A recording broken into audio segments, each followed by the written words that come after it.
नमस्ते मित्रों, सभी भाई बंधुओं को मेरा प्रणाम। आज हम ईश्वर की ओर ज्ञान से 7वां अध्याय भगवत गीता का ज्ञान विज्ञान योग में हम सीखेंगे तत्व ज्ञान के बारे में, जो कि सबसे उच्च ज्ञान है। आत्मज्ञानम परम ज्ञानम न विद्यते। आत्मज्ञान से बड़ा कोई ज्ञान नहीं है। बहुना नाम जन्मान्ते ज्ञानवानं प्रपद्यते वासुदेव सर्वमिति सा महात्मा दुर्लभा। बहुत जन्मों के अंत में जन्म में तत्व ज्ञान को प्राप्त पुरुष सब कुछ वासुदेव ही है, इस प्रकार मुझको भजता है, वह महात्मा अत्यंत दुर्लभ है। मतलब कई जन्मों से हम तपस्या करते रहते हैं, फिर हमारा जब तत्व ज्ञान जगता है, जब हमको आत्मज्ञान की तड़प होती है, तब हम हर जगह उस वासुदेव को ही निहारते हैं। तो धीरे धीरे आदमी सीढ़ी में चढ़ता है। जैसे कि पहले आदमी छोटे क्लास में पढ़ता है, बच्चा बच्चा रहता है, फिर धीरे धीरे वो क्लास में बढ़ते जाता है। ठीक इसी प्रकार हम भी यदि भक्ति और साधना करते रहें तो हम भक्ति ज्ञान साधना तीनों लेकर हम चलें तो हम भी उन्नत होकर ऐसा अनुभव कर सकते हैं। कौमे स्तेह हर्तगानम प्रपद्यन्ते अन्य देवता तम तम नियमास्थाय प्राकृत्या नियंता स्वाया। उन भोगों की कामना द्वारा जिनका ज्ञान हरा जा चुका है, वे लोग अपने स्वभाव से प्रेरित होकर उस नियम को धारण करके अन्य देवताओं को भजते हैं, अर्थात पूजते हैं। मतलब जैसे जिसकी जो भोगों की कामना होती है, जिनका माया से ज्ञान हरा जा चुका है, ऐसे लोग प्रेरित होकर उन अन्य देवताओं को भजते हैं। देखो, हमको देवताओं को नहीं भजना है, हमको भगवान को भजना है। जब हम भगवान को भजेंगे तो हम भगवान को प्राप्त होंगे, देवता को भजेंगे देवताओं को प्राप्त होंगे। और जो लोग आसुरी चीज़ों को भजते हैं तो वे लोग उसी योनियों को प्राप्त होते हैं।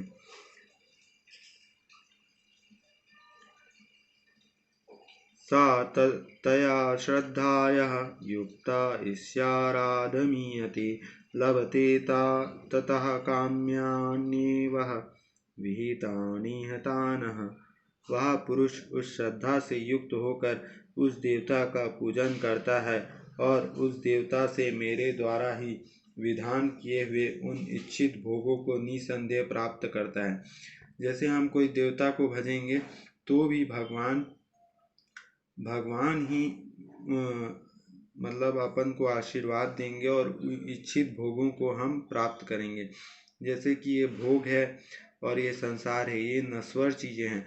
हमको नश्वर चीज़ें की तड़प नहीं होनी चाहिए और नश्वर चीज़ें ना ही मांगना चाहिए।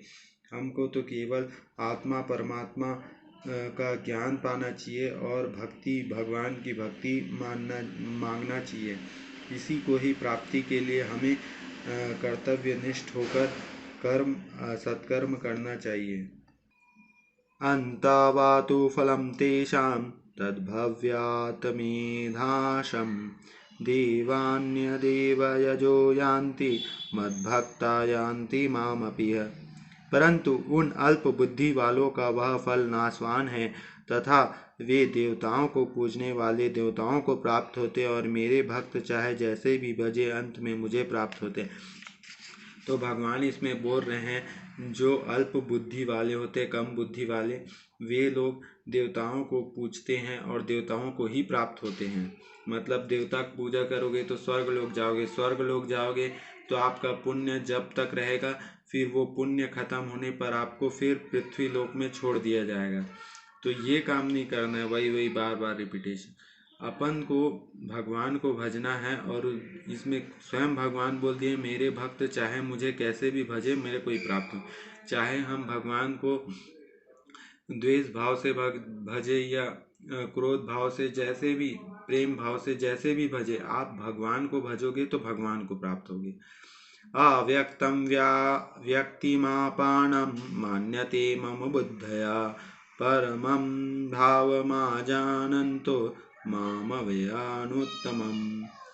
बुद्धिहीन पुरुष मेरे अनुत्तम अविनाशी परम भाव को ना जानते हुए मन इंद्रियों से परे मुझ सच्चिदानंद परमात्मा को मनुष्य की भांति जन्म जन्म कर व्यक्ति भाव को प्राप्त हुआ मानते हैं। तो जो बुद्धिहीन है, जिनकी बुद्धि नष्ट हो गई है, उस वैसे लोग मन इंद्रियों से मुझे सच्चिदानंद परमात्मा को मनुष्य मान लेते हैं। मतलब जैसे कि राम आए, कृष्ण आए, तो कई लोग उनको मनुष्य मान लिए और फिर उनकी निंदा करने लगे, जबकि भगवान की निंदा नहीं करनी चाहिए, भगवान और गुरु की निंदा नहीं करनी चाहिए। उनके बताए अनुसार ज्ञान है, भक्ति है, उस मार्ग में हमको चलना चाहिए। नाहं प्रकाशः सर्वस्य योगमाया समावृतः मूढ़ो अयं नाभिजानन्ति लोको माम जमव्ययम्। अपनी योग माया से छुपा हुआ मैं सबको प्रत्यक्ष नहीं होता, इसलिए यह अज्ञानी जन समुदाय मुझे जन्म रहित अविनाशी परमेश्वर को नहीं जानते, अर्थात मुझको जन्मने मरने वाला समझते हैं।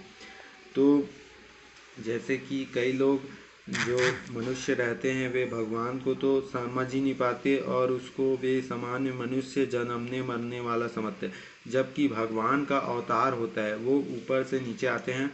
और आप रामायण भी देखे होंगे, जब भगवान सरयू नदी में जाते हैं, फिर उसके बाद निकल कर वे विष्णु रूप में फिर ऊपर जाते हैं। तो हमको और उनके साथ जो लोग आए रहते हैं वे सभी देवी देवता रहते हैं, और अयोध्यावासी वही सभी देवी देवता बन के आए रहते हैं, वो लोग भी देवता रूप में चले जाते हैं। तो भाई हमको किसी की निंदा स्तुति नहीं करनी है, हमको केवल सत्कर्म करना है और भगवान की भक्ति करनी है। वेदाहं समातीतानः वर्तमानी च अर्जुनः भविष्यानि च भूतानि माम तु वेद न कश्चन। हे अर्जुन, पूर्व में व्यतीत हुए और वर्तमान में स्थित तथा आगे होने वाले सब भूतों को मैं जानता हूँ, परंतु मुझको कोई भी श्रद्धा भक्ति रहित पुरुष नहीं जानता।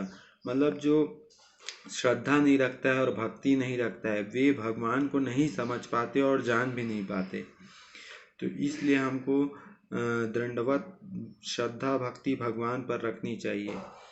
इच्छादेश समाउत्थेन द्वन्द्वमोहेन भारतः सर्वभूतानि सम्मोहं सर्गे यान्ति परम तपा।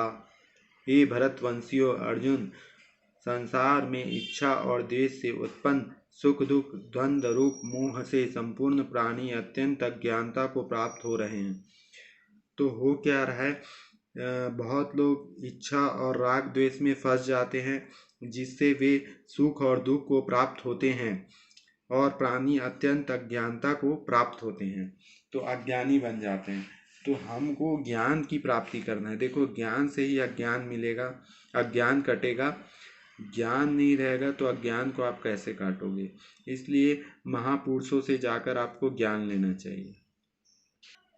ये साम त्वन्गतं पापं जाननाम्य पुण्यकर्मणा ते द्वन्द्वमोह निर्मुक्तः भजन्ते माम दृढ़वता। परंतु निष्काम भाव से श्रेष्ठ कर्मों का आचरण करने वाले जिन पुरुषों का पाप नष्ट हो गया है, जो श्रेष्ठ कर्म करते हैं, सत्कर्म करते हैं, उनके पाप नष्ट होते जाते हैं। वे राग द्वेष जनित द्वंद्व रूप मोह से मुक्त दृढ़ निश्चयी भक्त मुझको सब प्रकार से भजते हैं। तो वे जो राग द्वेष से मुक्त हो जाते हैं जब भक्त, तो वे दृढ़ निश्चय के साथ भगवान की भक्ति करते हैं। जन्म मरण मोक्षायः मामश्रित्या यान्ति ते ब्रह्म त्वदीदु कृतेस्माध्यात्मः कर्म चाखिलम्। जो मेरे शरण होकर जरा और मरण से छूटने के लिए यत्न करते हैं, वे पुरुष उस ब्रह्म को, संपूर्ण अध्यात्म को, संपूर्ण कर्म को जानते हैं। तो जो जन्म और मरण मतलब जन्म और मरण से छूटने के लिए यत्न करते हैं, मतलब जिनको लगता है कि हमको मुक्ति पाना है, हमको ब्रह्म ज्ञान पाना है, तो वे ही लोग जब कठिन भक्ति और साधना करते तो उस चीज को, ब्रह्म को जान पाते हैं और संपूर्ण अध्यात्म और संपूर्ण कर्म को, सत्कर्म को जान पाते हैं। साधिभूताधिदेवं मां सन्धियज्ञं च ये विदु प्रयाणकाले अपि चामां ते विदुर्युक्तः चेतसा। जो पुरुष आदि भूत और आदि देव से रहित और आदि यज्ञ से रहित सबका आत्मा मुझ अंत काल में भी जानता है, वे युक्त चित्त वाले पुरुष मुझे जानते हैं, अर्थात मुझे प्राप्त हो जाते हैं। तो इसमें भगवान ने ये भी बताया कि दो भगवान आदि भूत, मतलब भगवान के आदि भूत स्वरूप को और आदि दैविक मतलब जो अध्यात्म से संबंधित है इसको और आदि यज्ञ को जान पाते हैं, और वे ही लोग अंत काल में, अंत समय में भगवान के आत्म स्वरूप, मतलब हमारे जो आत्मा है वही भगवान है, ऐसा जब वे जान लेते हैं तब वे मुझको ही प्राप्त होते हैं, ये भगवान ने कहा है। ओम तत्सदिति श्रीमद्भागवद्गीतासु उपनिषत्सु ब्रह्म विद्याया योग शास्त्रेण श्री कृष्ण अर्जुन संवादे ज्ञान विज्ञान नाम सप्तोऽध्यायः।